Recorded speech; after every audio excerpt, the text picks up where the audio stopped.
अगर आप बिहार में रहते हैं तो चांसेस है कि अपनी पूरी लाइफ टाइम में आप अपनी इनकम को कभी भी दोगुना होते हुए नहीं देखेंगे। 1960 में पर कैपिटा इनकम के मामले में 12 मेजर स्टेट्स में से बिहार लास्ट रैंक पर था और 50 साल बाद आज भी लास्ट रैंक पर ही है।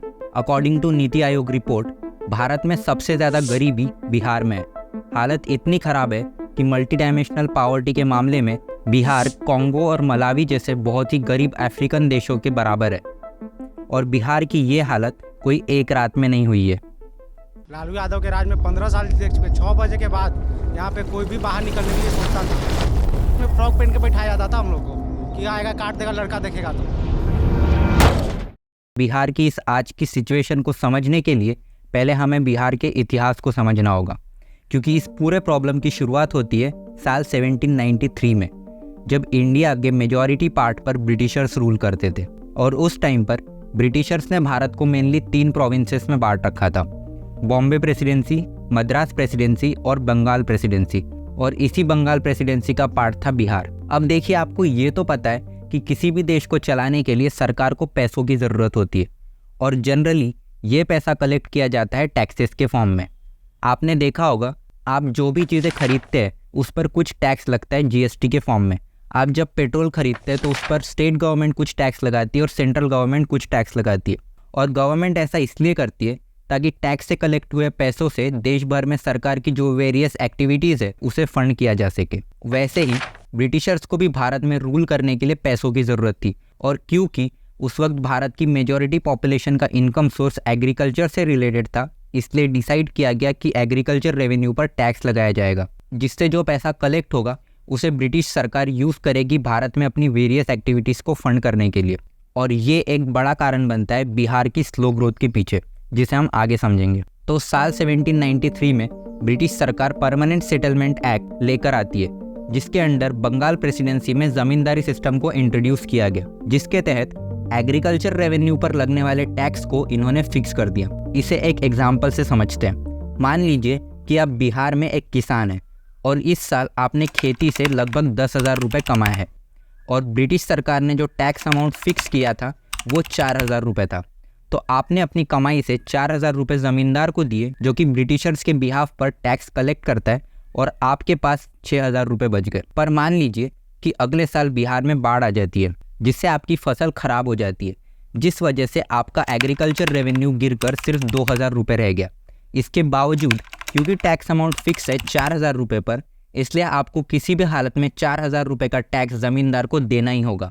और क्योंकि ज़मींदारी सिस्टम में टैक्स अमाउंट फिक्स था, तो चाहे बाढ़ आई या सूखा, आपको एक फिक्स टैक्स देना ही है, जिसकी वजह से बिहार के किसानों के पास कोई भी इंसेंटिव नहीं था खेती पर ज़्यादा मेहनत करने के लिए और रेवेन्यू को बढ़ाने के लिए। इसे अगर आप कंपेयर करें बॉम्बे या मद्रास प्रेसिडेंसी से, जहाँ रैयतवाड़ी सिस्टम को लगाया गया था, वहाँ टैक्स अमाउंट प्रोपोर्शनल था एग्रीकल्चर रेवेन्यू से, यानी कि जितना आपका रेवेन्यू होगा उस हिसाब से आपको टैक्स देना होगा, जिस वजह से बॉम्बे और मद्रास के किसानों के पास इंसेंटिव था और वो ज़्यादा मोटिवेटेड थे खेती पर ज़्यादा मेहनत करने के लिए। और क्योंकि ब्रिटिश सरकार को बॉम्बे और मद्रास से ज़्यादा टैक्स कलेक्ट हो रहा था, उसी वजह से वो वहाँ के एजुकेशन और हेल्थ केयर पर ज़्यादा स्पेंड कर पा रहे थे बिहार के मुकाबले। इसके बाद साल आता है 1947, जब भारत ब्रिटिशर से आज़ादी लेता है, जिसके बाद बिहार सबसे पहला राज्य बनता है बंगाल प्रेसिडेंसी में ज़मींदारी सिस्टम को अबॉलिश करने वाला। लेकिन पेपर पर तो ज़मींदारी सिस्टम खत्म हो गया था, पर ग्राउंड पर अब भी सब कुछ वैसा ही था।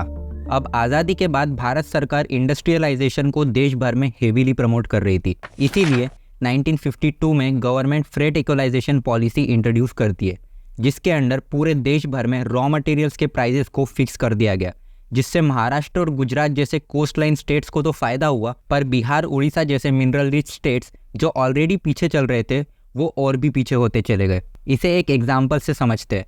मान लीजिए कि आपकी कोई कंपनी है जो स्टील के वायर्स मैन्युफैक्चर करती है, और क्योंकि स्टील के रॉ मटेरियल्स बिहार में अवेलेबल है, तो इस पॉलिसी के आने से पहले आप बिहार में ही अपनी कंपनी सेटअप करते, क्योंकि इससे आपकी ट्रांसपोर्टेशन कॉस्ट और मैन पावर बचती। पर क्योंकि इस पॉलिसी के बाद रॉ मटेरियल्स के प्राइसेस पूरे देश भर में सेम है, तो कंपनीज के पास कोई भी रीज़न नहीं था बिहार जाने का। इसकी बजाय कंपनीज ने महाराष्ट्र, गुजरात और तमिलनाडु जैसे स्टेट्स में कंपनी सेटअप की, जहां पोर्ट्स अवेलेबल थे ताकि प्रोडक्ट्स को ग्लोबली एक्सपोर्ट करने में आसानी हो। इस पॉलिसी की वजह से कोस्टलाइन स्टेट्स का तो फ़ायदा हुआ, पर बिहार जैसे मिनरल रिच स्टेट्स में इंडस्ट्रियलाइजेशन की अपॉर्चुनिटी पूरी तरह से ख़त्म हो गई थी।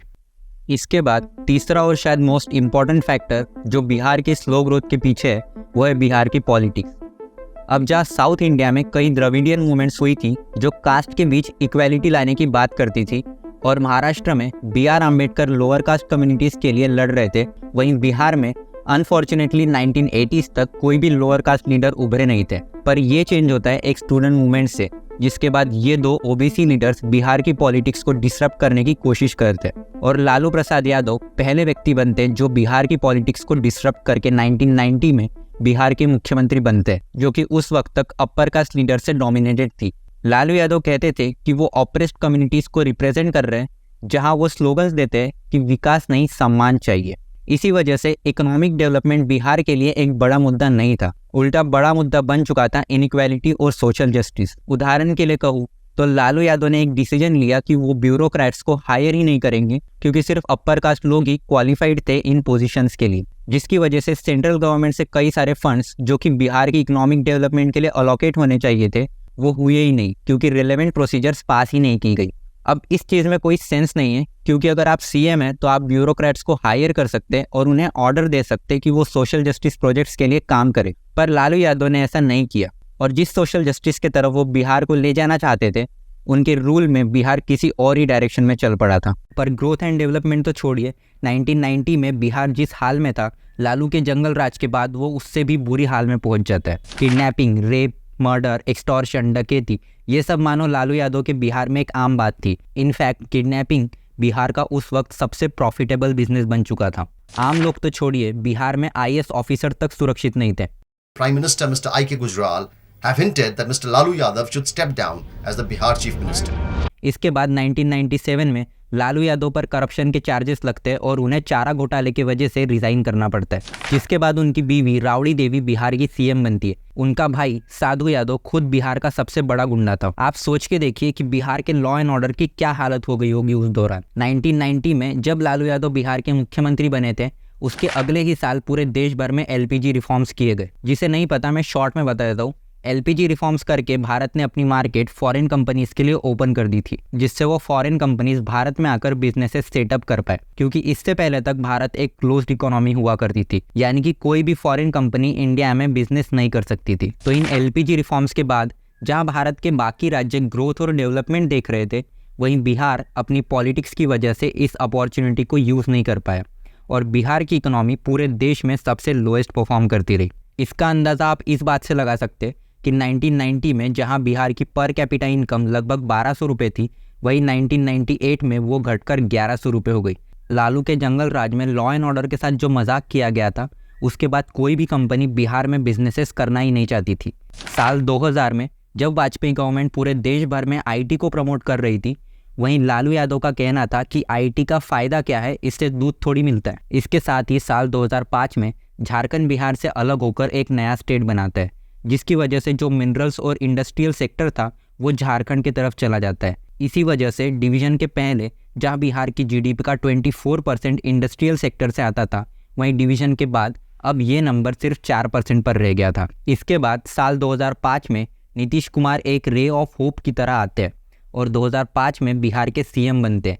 ये CM बने थे ये कहकर कि जंगल राज को पूरी तरह से ख़त्म कर देंगे, और इस पर इन्होंने काम भी किया, जैसे कि फास्ट ट्रैक कोर्ट्स चलाकर लगभग 50,000 से ज़्यादा क्रिमिनल्स को कन्विक्ट किया गया, लॉ एंड ऑर्डर को इम्प्रूव किया गया, जिसके बाद मर्डर 18% तक कम हुआ, डकैती 70% कम हुई और किडनैपिंग भी कम हुई। पर नीतीश कुमार जो कि पिछले 15 साल से बिहार पर रूल कर रहे, वो भी बिहार को उसके फुल पोटेंशियल पर ग्रो नहीं कर पाए, क्योंकि वैसे तो नीतीश कुमार कहते हैं कि लॉ एंड ऑर्डर इम्प्रूव हुआ है, पर छोटे क्राइम्स आज भी बिहार में बड़े लेवल पर होते, जिससे कोई भी बिहार में बिजनेस ऑपरेट नहीं करना चाहता। नीतीश कुमार ने कई पॉलिसीज भी बनाई इंडस्ट्रियलाइजेशन को बढ़ाने के लिए। जैसे नीतीश बाबू ने एक पॉलिसी बनाई थी कि इंडस्ट्रीज को बिहार में आने पर सब्सिडी दी जाएगी, पर जब इंडस्ट्रीज सेटअप की गई तो किसी को कोई भी सब्सिडी नहीं मिली। इसके साथ ही इंफ्रास्ट्रक्चर एक इम्पॉर्टेंट पैरामीटर होता है अगर आपको आपके स्टेट्स में इंडस्ट्रीज बढ़ानी है, पर नीतीश कुमार का इंफ्रास्ट्रक्चर पर फोकस कितना ज़्यादा है, इसे आप इस बात से समझ सकते हैं कि एक बार इन्होंने ये कहा था कि हाईवेज बनाने का फ़ायदा क्या है, गरीब आदमी हाईवेज थोड़ी खा सकता है। इसके साथ ही बिहार की अनस्टेबल पॉलिटिक्स भी एक बड़ा कारण है बिहार की स्लो ग्रोथ के पीछे। पिछले 15 सालों में नीतीश कुमार 9 बार सीएम पोस्ट की शपथ ले चुके हैं। इतनी तेजी से गिरगिट भी रंग नहीं बदलता जितनी तेजी से ये पार्टियां बदलते। जिस जंगल राज के अगेंस्ट बात करके ये सत्ता में आए थे, उसी लालू यादव के साथ अलायंस बनाकर ये पावर में भी जाते हैं। लास्ट में मैं सिर्फ यही कहूँगा कि बिहार की स्लो ग्रोथ के पीछे कई हिस्टोरिक रीजंस रहे हैं, पर ये सब कुछ चेंज हो सकता है अगर बिहारी कास्ट और रिलीजन को छोड़कर ऐसे लीडर को चूज करे जो रियल इश्यूज पर बात करे। पर सैडली तब तक बिहार में ब्रिजेस ऐसे ही गिरते रहेंगे और बिहारी अपना घर छोड़कर पलायन करते रहेंगे।